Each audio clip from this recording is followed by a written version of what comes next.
महादेव की पूजा के रहस्य। नमस्कार दोस्तों, आज हम आपको महादेव की पूजा से जुड़े ऐसे अद्भुत और गुप्त रहस्य बताने वाले हैं जिनके बारे में बहुत कम लोग जानते हैं। शिव केवल देव नहीं, बल्कि आदियोगी, संहारक और सृष्टि के आधार हैं। तो आइए जानते हैं महादेव की पूजा से जुड़ी वो बातें जो आपको चौंका देंगी। शिव पूजा में बेलपत्र का स्थान सबसे ऊंचा है। बेलपत्र की हर 3 पत्तियां त्रिगुण सत्व, रज और तम का प्रतीक हैं। जब इन्हें शिवलिंग पर अर्पित किया जाता है तो ये तीनों गुण शिव में विलीन होकर संतुलित हो जाते हैं। कम लोग जानते हैं कि फटी नस वाला बेलपत्र शिव जी को बेहद प्रिय होता है। और एक और रहस्य यह है कि बेल का पेड़ पार्वती जी का रूप माना जाता है, यानी बेलपत्र चढ़ाना मां पार्वती को भी प्रसन्न करना है।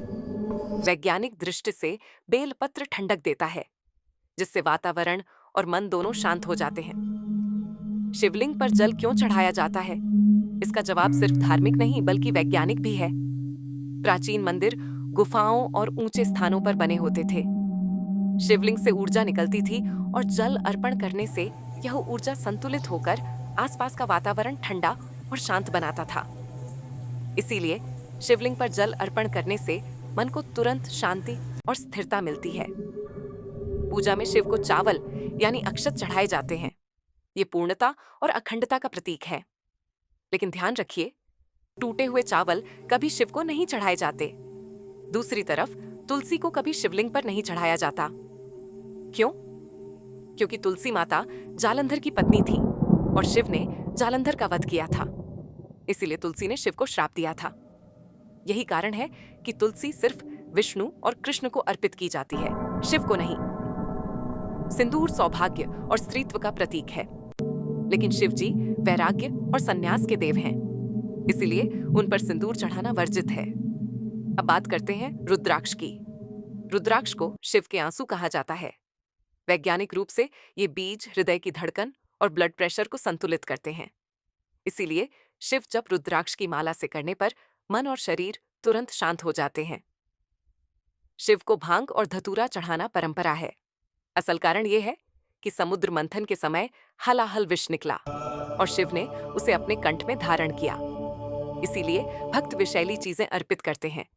ये प्रतीक है कि शिव नकारात्मकता को भी स्वीकार कर उसे अमृत बना देते हैं। शिवलिंग 3 भागों में बटा होता है। आधार भाग ब्रह्मा, सृष्टि का आरंभ। मध्य भाग विष्णु, सृष्टि का पालन। ऊपरी गोल भाग शिव, संहार और मोक्ष। इसका मतलब है कि शिवलिंग सिर्फ पत्थर नहीं बल्कि सृष्टि का संपूर्ण स्वरूप है। इसी कारण शिवलिंग की पूजा से ब्रह्मा, विष्णु और महेश तीनों की पूजा का फल मिलता है। क्या आप जानते हैं शिव पूजा का वैज्ञानिक महत्व भी है? शिव मंत्र AUM नमः शिवाय का उच्चारण दिमाग की अल्फा वेव को सक्रिय करता है, जिससे तनाव और चिंता दूर होती है। शिवलिंग पर जल अर्पण करने से वातावरण ठंडा होता है और ऊर्जा संतुलित रहती है। बेलपत्र और रुद्राक्ष शरीर की नकारात्मक ऊर्जा को कम करके सकारात्मक ऊर्जा बढ़ाते हैं। यानी शिव पूजा सिर्फ धार्मिक अनुष्ठान नहीं बल्कि वैज्ञानिक हीलिंग प्रोसेस भी है। दोस्तों, महादेव की पूजा का हर नियम गहरा रहस्य और अद्भुत विज्ञान छुपाए हुए है। ये सिर्फ परंपरा नहीं बल्कि जीवन जीने का तरीका है। तो अगली बार जब आप शिवलिंग पर जल चढ़ाएंगे या बेलपत्र अर्पित करेंगे तो याद रखिए, आप सिर्फ पूजा नहीं कर रहे बल्कि ब्रह्मांडीय ऊर्जा से जुड़ रहे हैं। अगर आपको ये वीडियो पसंद आई हो और आप महादेव से जुड़ी ऐसी ही और अद्भुत बातें जानना चाहते हैं तो वीडियो को लाइक करना ना भूलें और चैनल को सब्सक्राइब जरूर करें। साथ ही बेल आइकॉन दबाएं ताकि हमारे अगले वीडियो की सूचना सबसे पहले आपको मिले। हर हर महादेव।